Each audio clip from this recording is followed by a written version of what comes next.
Hello Internet! This is PiouPiou And this is Azrod. and here is Barbara. And we're here to show you how a Solarpunk way of life can bring you more happiness, Make you less anxious, more connected to yourself and nature. overall with less capitalism and more chickens. In this video, we want to give you a little update about what we have been doing, because it's been almost 4 months since we started living in the middle of nature and that we have left Paris. And we are going to talk about the meaning of life from a Solarpunk point of view. You might wonder, but what is Solarpunk? Solarpunk is an artistic movement that envisions and works toward actualizing a more sustainable future interconnected with nature and communities. And today we decided to discuss about the Solarpunk meaning of life. Not just for the human living in the Solarpunk community, but also the meaning of life for the animal living in this Solarpunk community. What is your meaning of life, Suzy? Well, first, in the meaning of life, there is meaning and there is life. So we need to find something that is common to all living beings. Well, firstly, at least on this planet, all living beings need to breathe. Air.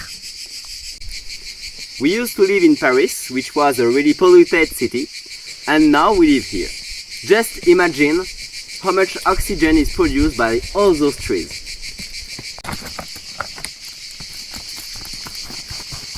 Consider that it should be shocking that there are some cities with more cars than trees. Most living beings also need water and food to survive. These beasts without water and food would be just bones. Not even bones, because bones need food to grow. For water, we do two things. Firstly, we collect water from the rain using a system of... Comment on dit les bâches? Tarp. Using a system of tarps. We collect the rainwater inside of this container, and we mostly use it for the goats and the chickens. Secondly, we also collect water from nearby streams. We are at the top of a hill. Downhill, in each direction, there is two streams. One of them, which is approximately a 30-minute walk, is mainly dry in the summer. The other one is a river and is full all year and is full all year long. But because it's 2.5 hours away, it's really hard, especially in the sun. It's really important to consider how polluted is the area where we collect the water. But we will talk about this more in depth in another video. The diet varies from animal to animal, but most humans use kind of the same ingredients, which are flour, some kind of milk or milk-derived stuff such as butter, eggs. Also, we use some vegetables, fruit and meat. We get milk-based products from the goats, eggs from the chickens. Eventually, when the chicken and the goats dies, we also get meat. And we also go to the market every week where we collect some leftovers, where really nice... les gens du marché, c'est comment? Merchants. Where really nice merchant likes to give us the leftovers, so we get plenty of free food, free vegetables, free meat for the dog, and free fruits. So it's awesome. This bag is full of leftover meat for the dogs. Those fruits, which are on multiple levels, were all free and given to us, and they are absolutely delicious. So we get pretty much everything for free, except for the flour, which is €40, and for 25 kilo we are able to feed both ourselves, the 2 people, and a really big 40 kilo dog. And also, for the conservation of the food, because we are in a hot climate, we do two things. We do lacto-fermentation and alcohol. So this is an alcohol jar. Basically, you just put whatever you want to alkalize. So here are some melons with water and sugar. So we also need to buy sugar and salt. So the same process applies for lactofermentation, where basically you put usually vegetables with water and salt. So salt and sugar are quite cheap nowadays, thankfully. This method of conservation makes you keep alcohol and lactofermentation for up to 2 years, which is quite amazing without a fridge. So it's really ecological and practical. And next to them are milks that naturally turn into yogurt and cheese with time. Underneath are actually lots of bottles filled with grease from the milk, which will later turn into goat cheese. We don't use the fridge, but we still have electricity and we use a solar panel for that. Next is shelter, and there are two main kinds of shelter. The first kind of shelter is the one that protects you from the weather. It can be a house or simple clothes that will keep you warm in the winter or keep you cool in the summer.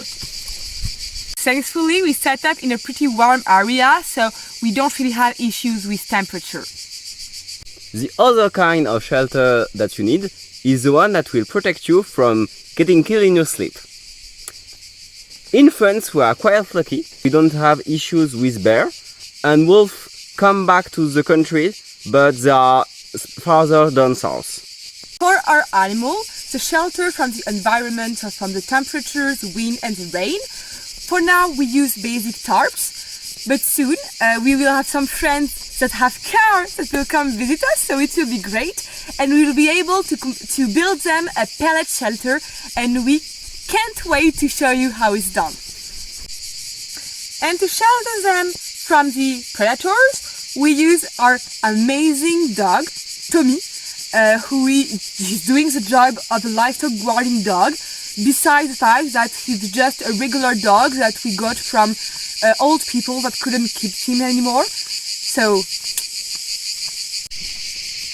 the dog gets milk from the goats, which can also be turned into cheese.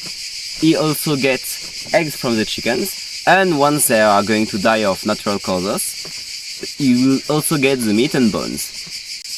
We had some goats that died beforehand, and we noticed that Tommy didn't touch the bodies, and it's really amazing to see that he will not eat the goats if we don't feed him the goats.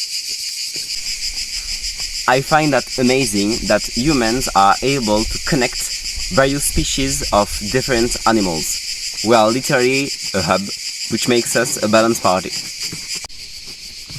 And the last really important thing to life is multiplicity. You need others like yourself for most animals to be able to just reproduce.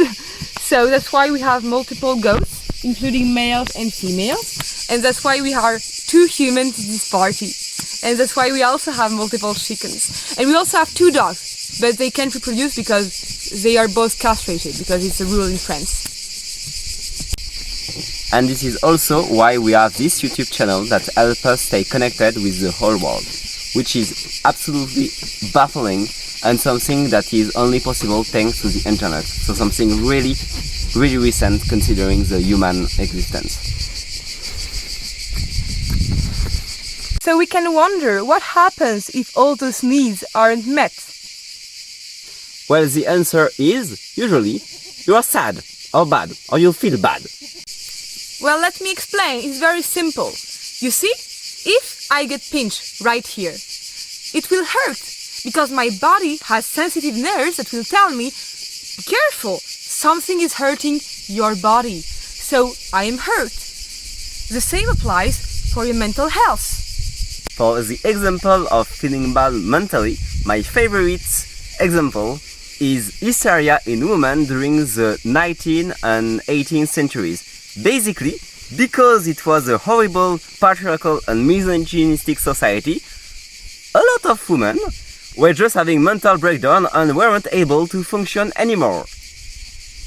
So if feeling bad means that all your needs aren't completed, then feeling good must mean that your life is going pretty great. So that means that we could theorize that the meaning of life is happiness. So the more happy you are, the more effective you are at fulfilling your needs as a living being. Simply. This begs the question, why are so many people nowadays feeling depressed if our current society is supposedly achieving all the basic human needs? Well, the answer is simple. It's simply because it doesn't. We love you and appreciate you. See you. Bye.